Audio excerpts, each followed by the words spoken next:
What's up everyone? My name is CollegeSportsREVIVED and welcome back to the Road to NBA 2K22 series here on the PlayStation 5. I haven't posted in a couple days, sorry about that. Had to work last weekend and I've also been trying to figure out the issues with my Xbox 360. But I'm going to have an update video about everything that's going on with my Xbox and more importantly what's going on with the Fordham series on College Hoops 2K8. For now though, we'll be focusing on our return from All-Star Weekend in this series. Last episode was a really fun time. We watched Fordham defend his three-point contest title, and we also saw all four of us appear in the All-Star game for another consecutive year. But it's back to business today. No softball to ease us into the second half of the season. We will be battling the East's best team, the Heat, and seeing the debut of our new player, Montrezl. We acquired Harrell from Washington right before the All-Star break along with Corey Kispert. In return, we had to give up Cade Cunningham as the drama seemed to come to an abrupt end with him as he pretty much forced his way out of New York City. But the trade does make sense for both sides and Cade seems to be happy in Washington through his first couple games. He now plays his native point guard position again, and he could just never put it together while playing the small forward position alongside Fordham and I in the Big Apple. Small forward just didn't seem to suit him as well as his native point guard spot. And with Washington just on the outside looking in of the Eastern Conference playoffs, may have just added their X factor to clinch a postseason berth down the stretch. And we're going to be seeing the new look Wizards near the end of the episode as our final game we're going to be playing. For now, we host Miami in MSG with the Heat tied for the first seed with Chicago in the East, as this New York Knicks sit in third place, 2 games out of the top overall seed, so any game against our rivals in the Eastern Conference here down the stretch is already starting to feel like a must-win for us if we want a chance at the regular season conference crown. So welcome back everybody, it's great to be back as Montrezl here on the first possession, already getting his first touch as a New York Knick. He'll be playing the power forward position as I set him a screen. He finds me, and I'm working to my left on Kyle Lowry. Perfect release from free throw line extended for the first bucket for either side today. Averaging around 16 points per game, about 10.5 assists as I make my way into the All-Star break, coming out trying to score a huge win back at home against the Miami Heat. And a little flick pass behind my back to Obi Toppin off the mark as Kyle Lowry collects up ahead to Bam Adebayo from the corner. And look at this, I'm picking off this pass. Me one-on-one against Kyle Lowry. I'm looking for assistance, and I find Montrezl. Takes a dribble in over the smaller Tyler Hero, and there's his first basket in the Big Apple. Montrezl hoping to be a huge energizer for us down the stretch. I think he'd be a great fit here. Donovan does move to the small forward position. We only saw him there in limited action as a Portland Trailblazer, and take a look at Harrell coming off a screen. All right, so 2 quick baskets, and we're up to 8 points already as a team, and 2 quick baskets for number 8 himself. But both sides kind of going through the motions here. Looks like both teams are a little bit cold coming off of the breaks. Only 8-6 and 16-15 would be your score after 1 quarter of play. So trying to get things going here. Miami would actually score the first 7 points of the second quarter. Now we're trying to set up Fordham, who's cold. I believe he's only shooting 1 for 6 in the first quarter. Make that 1 for 7, but I'm fighting Bam on the glass, and I grab a steal. I rip it from his hands, and I'm going right up with it as he fouls me. So I'm just trying to get something going for New York. Pretty uncharacteristic opening couple minutes for us. We're not even at 20 points yet. But I would knock down 2 free throws. And something else was interesting. We weren't the only one that made a trade. Miami moved Duncan Robinson to grab Thaddeus Young as he checks in here for Brandon Ingram. He actually started the game over Ingram. And I remember last season when we played the Heat in the conference finals, they struggled sometimes whenever we went bigger with our lineups. And there's Bam, and we struggled plenty against him last season, but perhaps Miami wanted to go a little bit bigger. They started Thad Young at the 4 today as they moved Duncan Robinson, as Donovan tries a touch pass up to top, and with 1 second left to go, another wasted possession. And here comes Tyler Hero with the quick trigger finger. Miami jumping out to a 13-point lead, and things already looking bleak as we just cannot get our offense going.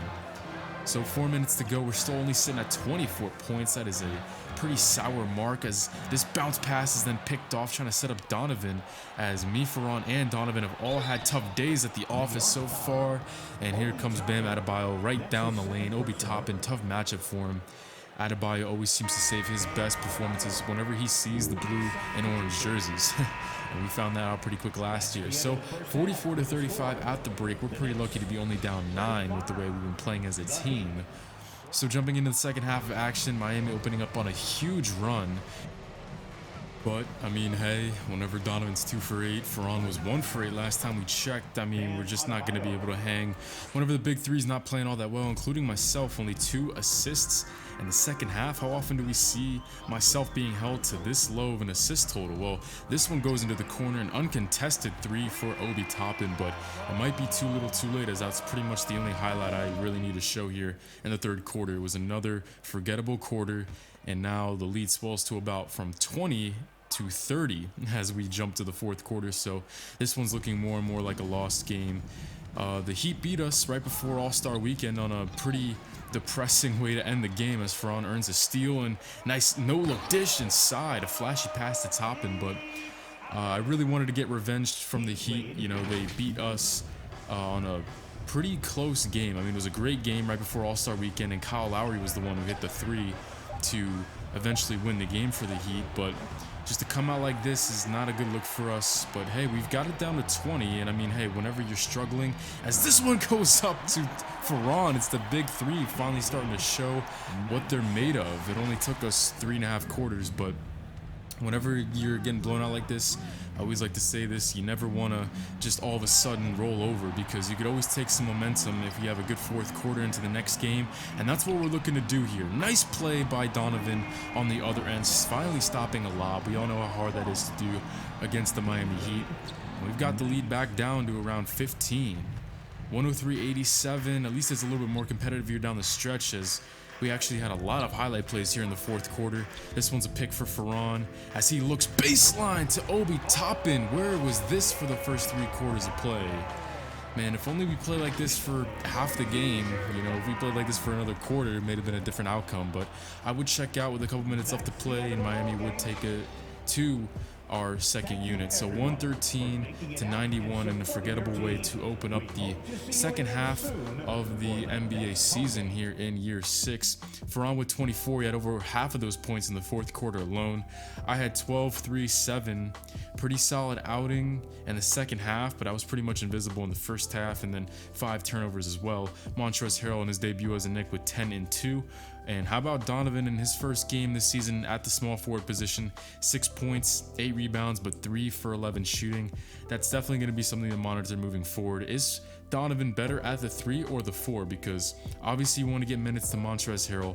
He's a team that any championship contender would love to have, but at the end of the day, Donovan's more important. We gotta prioritize his skills as well. So we simulate a handful of games. We have a home and home against Philadelphia, and we would actually take both those games, as they are the 8th seed right now. Washington's coming for that 8th seed, so Philadelphia cannot afford to close the year like this. Then Ferran, nice bounce back effort, played a full game, 25 points. I had a double-double, and so did Boban and Donovan in the later game. And then Phoenix would beat us by 12, and Montrezl was a star on this one, but nobody else really had his back, including myself. I was quiet once again, with Donovan adding 18 rebounds and 11 assists, but 3 for 11 shooting. Once again, struggling at the small forward position, but then a huge road win, 40 points in the Staples Center. I'm not calling it the Crypto Arena or whatever the hell they're calling it now. It's the Staples Center, and Ferran stars with 40 points against the Clippers on the road, continuing to play his best basketball whenever he's away from home. And then this was the game I wanted to highlight. We played Dallas and Deshaun, the best team in the NBA by far, already nearing in on 60 wins, and we were this close to beating Deshaun. Taking a look at his stats on the year, you're starting to see an uptick in his usage. We were waiting for that, but at the end of the day, we were a basket away from taking the NBA's best team and the defending champions in overtime. Good games from me, Ferran, and Donovan in this one. Oh man, that one hurts. So looking at the playoff picture, we got 16 games left to go here in season 6, 44-22, very respectable record. But Miami, with that huge win to open things up for them in the second half, they're on a winning streak. They're already at 50 wins, so as more time passes, the number 1 overall seed looks less likely by the day. And with the Washington Wizards looking pretty interesting as well, they're closing in on that A seed on top of Philly. And take a look at Memphis. 15 games back from Dallas, obviously, but I mean, hey, they're the 2nd seed right now in the West, coming out of nowhere. And that's very near and dear to me, because you see Aaron Catley, my college teammate, spend a couple years in New Orleans with him when he first got to the league, and he's having the breakout season that we were all waiting for. Take a look at these efficiencies. Near 50% of his threes well, he's making nearly 50% of his threes from the left wing, top of the key, and the right wing. So he's one of the best knockdown shooters from the top of the key, which is pretty interesting. And it's great to see Aaron Cade got that big contract from the Grizzlies after the Pelicans didn't re-sign him. But, you know, he didn't get complacent. He worked on his craft, and he's having an awesome breakout year. But this is honestly one of the first times I've ever faced Ja Morant in my career. It's pretty interesting to see. He's actually been one of the hottest players since the All-Star break. There's only been 4 players in the league that have averaged over 26 points per game since All-Star weekend last episode, and Ja is one of them. So we'll see if I can close him down, and we'll see how Ferran does against Aaron Cade. So, knotted up at 2 apiece here. In the early goings of this game, trying to lock down Ja Morant, and I get another steal, looking for the touch pass. There it goes, Obi Toppin. Climbing the staircase to put down another ferocious jam. He had a couple of those in the fourth quarter of last game. We're going to see if we can put together a much better performance for our full game this time around. But I guess Aaron Cade got a little inspired with my nice pass to Toppin as he finds Dillon Brooks to put a poster down on the Defensive Player of the Year award winner, Donovan Gray. Not often, I don't think I've ever seen Donovan get postered before, but guess what? Ferran would have his back. One-on-one at the rim, challenging Dillon Brooks and embarrassing the former Oregon Duck. Look at this one, up high and down hard. Right when Donovan got punched on him by Dillon Brooks, I knew what was going through Ferran's head. He wanted to get revenge for our good buddies. So, we're still in the first quarter here, and scoring is not coming as much of a premium as the previous game. You see me here going coast to coast for my first basket, 15 apiece. At this point in the game against the Heat, I believe it was 8-6, so points not as hard to come by as we jumped into the second quarter. 31-29, Memphis on top. Ferran pulling out a park move. Nice find outside to Donovan. This one rims out as we're trying to get him going. And I'm trying to pressure Morant in the back court, but that will leave Aaron Cade with some vacant space over in the strong side corner, knocking down a 3. And we will jump ahead as Memphis starts to open it up a little bit here. 7 minutes to go. Memphis down up by 7. And it's a double screen for Ferran at the top of the key. Finding Donovan. Nice extra pass inside. It's Toppin now with 2 hands.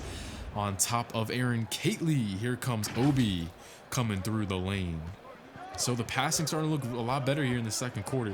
This is the best we looked all episode long as a team. Nice little flick pass inside to Montrezl, who's continued to been very serviceable as his very abbreviated time as a New York Knick.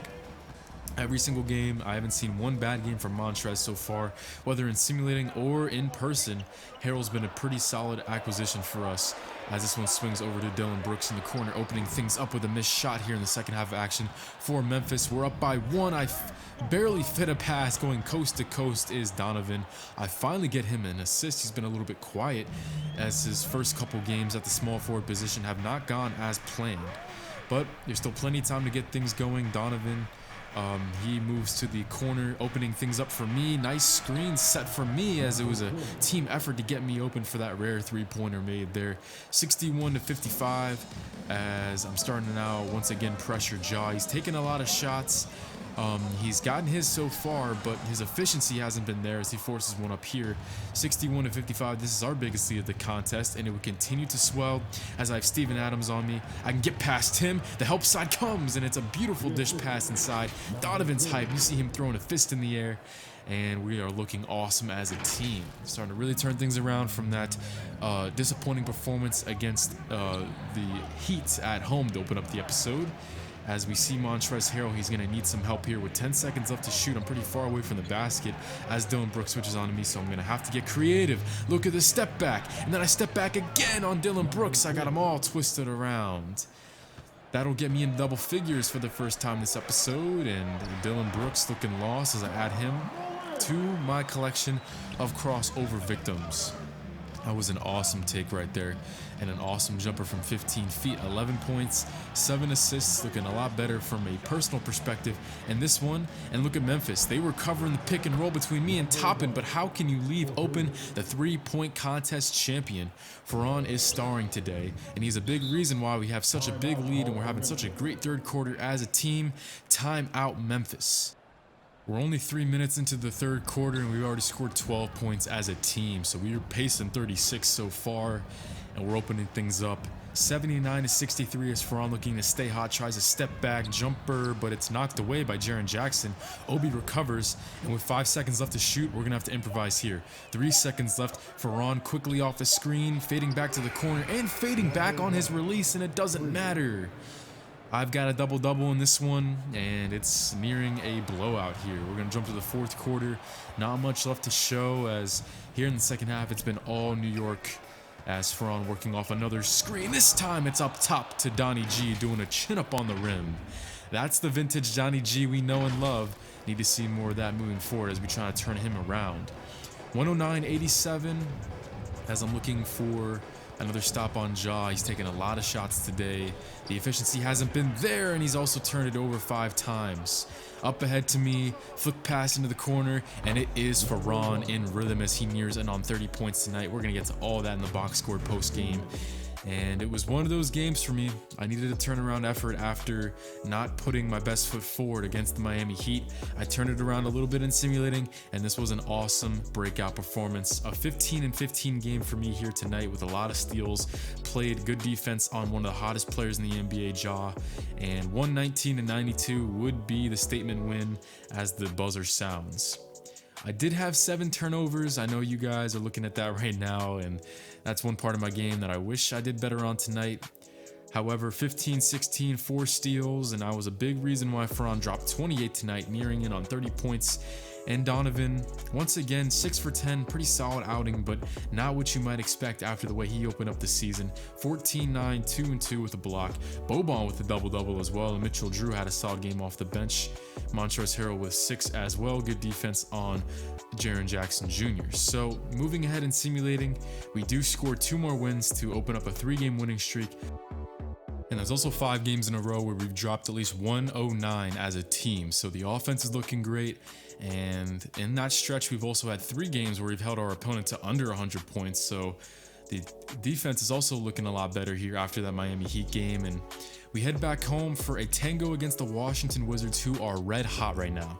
We currently sit at tied for second place with Chicago, 4.5 games out of the East Best team, Miami, and they're looking hot right now. But also, Washington's looking just as hot. They've climbed all the way back to 500. They now sit at 8 in the Eastern Conference standings, with Cade Cunningham dropping, I believe, 5 or 6 games where we've had at least 20 points since becoming a member of the Washington Wizards. And his efficiency is there pretty much every game. We saw a lot of inconsistency with the Knicks. That is pretty much no more, as he has been a big catalyst in the Wizards' huge run right now and earning themselves potentially a spot in the playoffs. And I'm sure that's going to be a big talking point for David Aldridge as we finish this episode against the Washington Wizards. And as you see here, of course, my matchup, Cade Cunningham. It should be interesting welcoming him back to Madison Square Garden.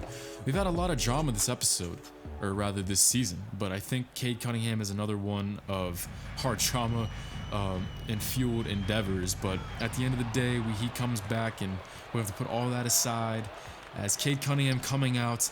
And how about we see him putting down a 2-handed flush? I got a little lazy there, not getting back on defense, and Toppin couldn't swat the shot. Cade Cunningham already coming out with a little bit of a chip on his shoulder. And I talked about it pregame. The last 10 games, all with Washington, and they've been red hot, near 20 points per game after only averaging around 12.5 with the New York Knicks. It's been night and day, like I talked about pre-game. I'm going to have to try to find a way to slow down the 6'8 point guard and get Donnie G going. I'm going to talk about him next episode and what to do moving forward, as he has obviously not had it since moving to small forward position. Obviously still averaging about the same amount of rebounds, but pretty much across the board his numbers have been down since the All-Star break, averaging 14.5 points. That's down from 19. And take a look at the efficiency. That's what really is the most eye-opening. 41% shooting after opening it up, at 51% before the All-Star break, and he's under 30% shooting from three-point land. Obviously, Donovan doesn't look as comfortable from the small forward position as we see Norman Powell, another solid acquisition for the Wizards. He's also been playing well as he scores a three-point play here. All 12 of the Wizards' points to that point were in the paint. So obviously something has to change. 17-7, it's been all Washington so far. We can't let Cade come in here and score an easy win against his former team with the way things ended. There we go, there's my first bucket to go along with my 2 assists.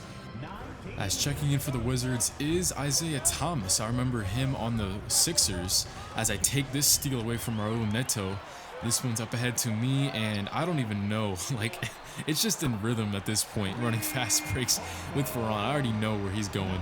He's going to that weak side corner, and I'm finding him over and over again. But yeah, Isaiah Thomas, I remember playing him whenever he was on the Sixers in the finals when I was back on the Pelicans, and he's playing a lot of minutes off the bench for the Washington Wizards. As I take a steal away from him on this possession, coming off a couple screens is Quentin Grimes for 3 as he nets this one. Moving forward, we're going to have to talk about some more options for us. If Donovan's going to move back to the 4 and Montrezl is going to be our 6th man, then who takes over the small forward position? Because obviously Donovan at the 3 hasn't gone as seamless as we might have thought. As here comes Norman Powell from the top of the key. Man, Washington's been tough to cover today. We thought we had them dead to rights there at the end of the shot clock, but they just kept moving. And Norman Powell finds Pater, but then quickly up the other direction. Mitchell Drew turning on the Jets, thinking 99 speed. I wish I played more minutes with Mitchell Drew. It's just not been the case, but he's been awesome off the bench. Coming back from that leg injury, he's been not even missing a beat.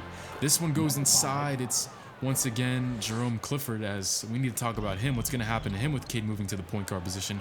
Well, Jerome Clifford, he moves to the shooting guard position, so it's not going to be me against my former college rival whenever we play the Wizards. It's going to be Clifford versus Ferran and me versus Cade, unless Tibbs wants to switch up the defensive rotations, as I find Donovan with the pick and roll. Great drive there. I put Cade into jail, kept him on my back shoulder, and Jerome Clifford maybe had to grow a couple inches to try to pick that pass off. Inside on the next possession. Defense starting to come around. It's Donovan with the rebound. Looking ahead to Ferran, and it's a touch pass up to Obi Toppin. Didn't want to dunk it down there, but it's still just as sweet. It counts the same. Not even looking at the rim, Toppin with a bank shot that falls. So we've climbed the mountaintop. We are 1 basket away from a tie game here. Ball reversal to Ferran, who is shot out of a cannon. Ferran all the way. You cannot have Raul Neto on him. He is too slow to cover Ferran Nadim as he puts a poster down on top of Thomas Bryant. And we're back within a basket. And I believe the bench unit got a little inspired after watching Ferran baptize Thomas Bryant as they go on a bit of a run, and it was a 10-2 run to take the lead. It's now 62-55, really doing a good job of turning things around after opening up pretty sloppy there as Cade Cunningham continues to try to guard me, and I see Donovan, nice job flashing to the paint.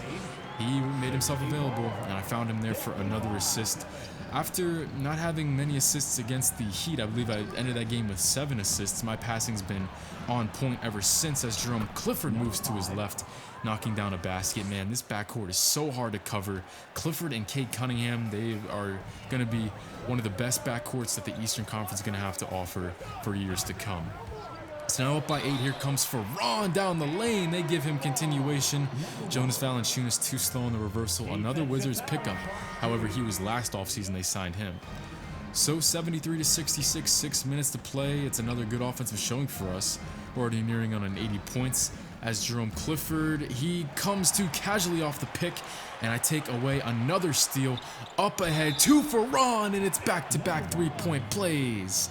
Let's go! My 10th assist is in style. Cade Cunningham on the receiving end of a pretty dumb foul there, I should say. So we're nearing in on the 4th quarter, and once again, it's been a huge 3rd quarter for us New York Knicks. You see me here getting some minutes with Emmanuel quickly, who finds me back door. I got another double-double secured as this lead swells to 19 now. I guess the 3rd quarters, they've just been something else for us. We had 20 points only in the 1st quarter, and then we opened that up with 37 more in the 2nd quarter of action, and then in the 3rd it's been more of the same. Look at quickly as the game clock expires, stepping it back on Isaiah Thomas. Look at Emmanuel quickly putting up some good minutes here to close out the third quarter. We follow up our second quarter with 37 points with 41 more in the third quarter. So 78 points in back-to-back quarters combined, and here comes another steal, a lazy impound to Cade, and we are just putting on a clinic. Look at this double move I put on Cade Cunningham to the rim. 14 points, 12 assists, and it'd be more of the same from that Grizzlies game. A lot of good scoring and passing for me. Once again, I put that tough game against the Miami Heat in the rear view mirror. It's another steal, bounce pass to top in. And it has just become a clinic here at home.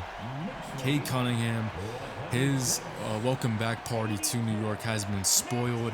128 to 109. All Knicks here in the second half. Ever since that tough first quarter, we put a show on in front of our home fans, a standing ovation for us, and we continue to close the gap from the Miami Heat. If they're going to keep winning, we're going to have to keep doing the same and take advantage of these types of games.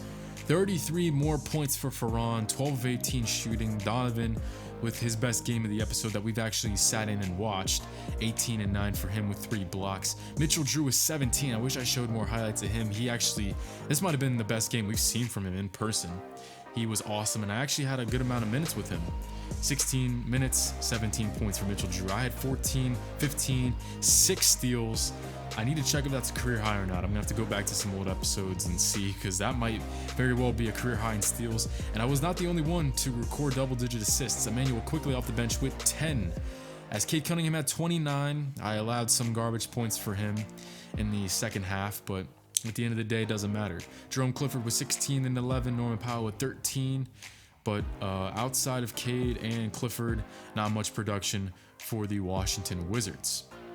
So that'll bring us to an end of this episode of the Road to NBA 2K series. And taking a look at our schedule, this is it right here. We're going to be finishing up Season 6 next time around, and I'm going to be hopping into the Jazz game. I'm going to be simulating 4 games, hopping into the Bulls game, simulating 4 more, to hop in to our last excursion with the Brooklyn Nets, I believe. I'm not sure if I'm going to play the Nets or the Raps, probably the Nets. So that'll be it. And with that win against the Wizards, that clinches a playoff berth, but obviously we're looking for more.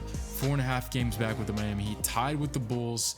It's going to be a huge showdown down the stretch. That game against Chicago next episode may very well decide whoever gets the second seed and the third seed, so that'll be pretty interesting. As we take a look at the Western Conference, the only teams to have secured a playoff berth are Dallas and Memphis. So that'll bring us to an end of this episode of the Road to NBA 2K22 series. I really appreciate you guys stopping by. Things getting really interesting here down the stretch. And yeah, that'll be the end of this episode. I'm gonna have an update video coming out soon. What's going on with the Fordham legacy mode? It's not very good news, I can't lie, but I'm gonna have an update video about all of that coming up very soon. Hopefully I'm gonna have some 2K coming back soon. I'm gonna talk about all that in that update video. And obviously with the playoffs right around the corner, that's the best time on the channel. Love the playoffs with you guys, and this is really the first time where we're favored. I mean, this is the best team I've been on in my NBA career. And if I want to really put myself up with some of the greats and some of the better point guards in the game today, I'm going to have to deliver. No more, early exits, no more playoff losses. We're going to have to deliver. And we're going to be finishing up Season 6 next time you see me in this series. So this is College Sports Revive signing out. Hope to see you guys next time, and stay safe out there, everybody. I'm signing out. Peace, everybody.